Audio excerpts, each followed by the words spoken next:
Hello viewers, my name is Elvi Thapa and you are welcome to my channel The Career Post.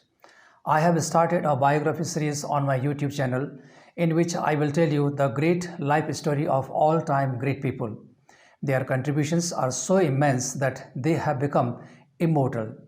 Today I am going to tell you the life story of Srinivasa Ramanujan, a mathematical genius. I hope the story of this great mathematical wizard will inspire you as much as it has inspired me.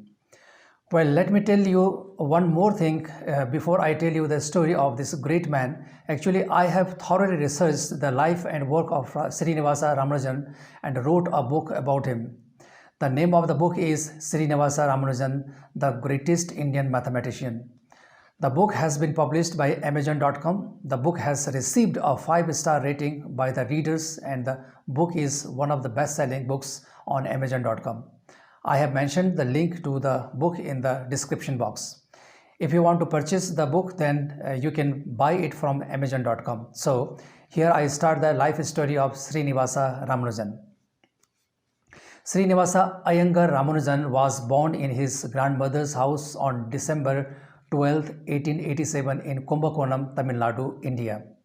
When he was about 1 year old, his mother came to the village of Kumbakonam near Madras. The village Kumbakonam is located on the banks of the Kaveri river. Ramanujan was from the higher caste of Brahmin. His father was an accountant in a clothes merchant shop, but his family was living in dire poverty. The income of Mr. Iyengar was barely sufficient to meet the expenses of his family. Ramanujan's childhood was spent in the dark shadow of poverty and deprivations. Ramanujan was growing up like many other ordinary boys of Kumbakonam. When Ramanujan was 5 years old, he was admitted to the local primary school in Kumbakonam. The primary math teachers taught him the primary rules of numbers, but he found the young boy had amazing talent in mathematics. One day in class, the teacher gave some mathematics problems to the students as classwork. All of the students could not solve the problems. Then Ramanujan stood up and said to his teacher, "Excuse me, sir, could you please allow me to solve the problems?" The teacher called him to the blackboard and asked him to solve the math problem. Ramanujan took everyone by surprise when he solved the problems within minutes. The one who was even more surprised was his teacher. He was amazed to see his small, thin boy solving mathematics so easily and with such great speed. Ramanujan was top in the primary level examination and he stood first in the whole of the Kumbakonam district. As a result, he won a scholarship for his further education and he joined the town high school in Kumbakonam in 1894. Age 7. This was a big high school where a large number of students attended. Ramanujan was the favorite student of his teachers. His extraordinary mathematical ability impressed all of the teachers at the school.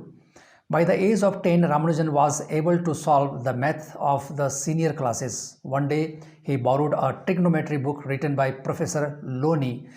After studying the book for a week, Ramanujan returned it to his friend. His friend was surprised when he learned that Ramanujan had already solved all the sums and moreover, he had also made a few formulas so that those sums could be solved more easily. A book that made a great impact on Ramanujan's outlook on mathematics was a synopsis of elementary results in pure and applied mathematics.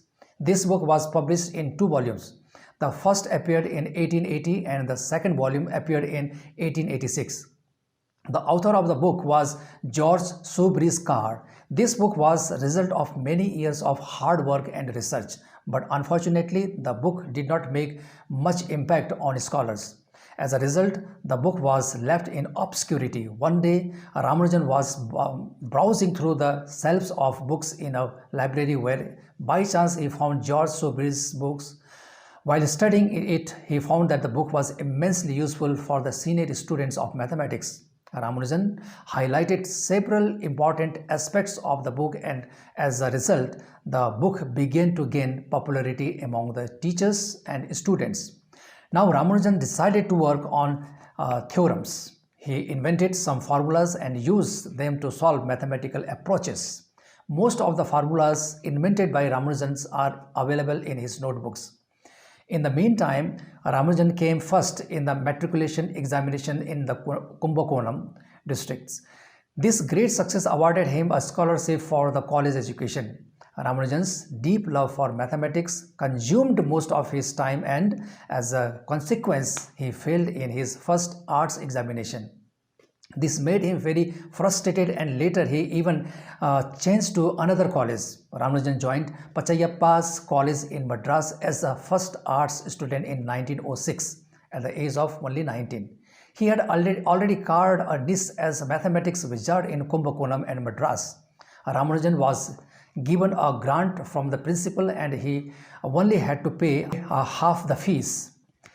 In the reminiscence of Ramanujan, one of his friends, C.R. Krishnaswamy Iyengar, said, "When our teacher, Professor Ramanujanacharya, sometimes drew Ramanujan's attentions to a problem he was doing on the board and asked him to give the next step or continue the problem, Ramanujan would have to boldness to say that the several intermediate steps worked out by the professor were not necessary, and he would jump to the last step and give answer, quite to the surprise of the whole class and especially to the professor.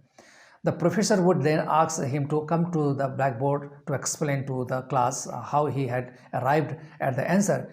Due to Ramanujan's excessive work at mathematics, his frail body succumbed to serious illness. He had to stop going to college. Later, when Ramanujan recovered from his long illness, he rejoined the college as a private candidate. He took the college examination a number of times, but he was unsuccessful. He had to stop going to college. Although Ramanujan was not attending college anymore, his work on mathematics did not stop. The depression due to failure in the FA examination could not repress him. His research marched on undeterred. Magic squares, continued fractions, hypergeometric series, properties of numbers, prime as well as composite partition of numbers, ellipticals, and several other such regions of mathematics engaged his thoughts. But during or earlier than that time, hardly any thought was created in the country on some of these problems. Ramanujan had recorded in a notebook. Ramanujan's notebooks are an amazing wealth of mathematics. Those contents of the notebooks have baffled many senior mathematicians of the world. Increasing financial burdens made Ramanujan search for a job. He approached the founder of the Indian Mathematical Society and requested a job. Eventually, he was appointed as a clerk in the Madras Port Trust on March 1, 1912. This job was a great relief to Ramanujan. Now he was at least free from financial worries, and in his spare time he could do mathematics. Moreover, he found the chief accountant for the Madras Port Trust, S.N. Iyer, was himself a mathematician. S.N. Iyer had published a research paper on the distribution of primes based on Ramanujan's work. Professor C.L.T. Griffith of Madras Engineering College was interested in the works of Ramanujan. Educated in London, he knew many senior mathematicians there. He helped Ramanujan to correspond with Professor G.S. Hardy. A job in the Madras Port Trust really made Ramanujan free from all financial worries. Now he devoted much of his time to mathematics. As a result, his first research paper was published in the Indian Mathematical Society in 1911. Similarly, another research paper was also published in the same year. Two more research papers appeared in 1912. During this period, Ramanujan was also giving tuition to some college-level students. These students were from BA Mathematics and MA Mathematics.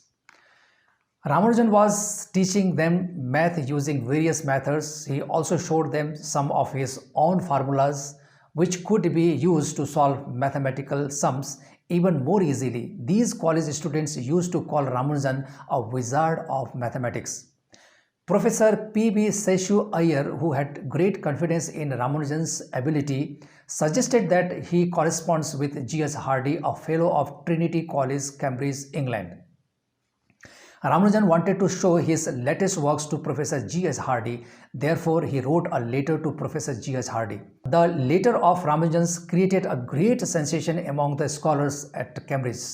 Professor Hardy was stunned at seeing these writings of an unknown Indian clerk. Professor Hardy was surprised as he had never seen before such examples of highly sophisticated and well-written mathematics. He was sure they could only be written by a mathematician of the highest class. Professor Hardy was very impressed with the works of Ramanujan and he decided to invite Ramanujan to Cambridge, England. Being a man of shrewd judgment, Professor Hardy could see a great mathematician in Ramanujan. After a few months of formalities, Ramanujan was finally invited to Cambridge. He arrived in Cambridge on April 14, 1914 and joined Trinity College on a special scholarship. Ramanujan and many other Cambridge scholars were busy exchanging their experiences in mathematics. Once Professor Berry was explaining some mathematic complexities to expert mathematicians where Ramanujan was also present. When Professor Berry was doing math on the blackboard, he asked Ramanujan if he wished to say anything. Ramanujan went straight to the blackboard and wrote some of the results which Professor Berry still had to reach. Later, Professor Berry said that Ramanujan must have reached those results by pure intuition. Many of the results apparently came to his mind without any effort.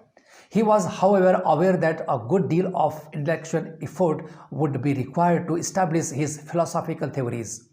Professor Hardy published 12 papers about Ramanujan's mathematical concepts in different scientific journals. Ramanujan also went through formal studies at Cambridge and graduated in science on March 16, 1916. Then he was only 29 years old.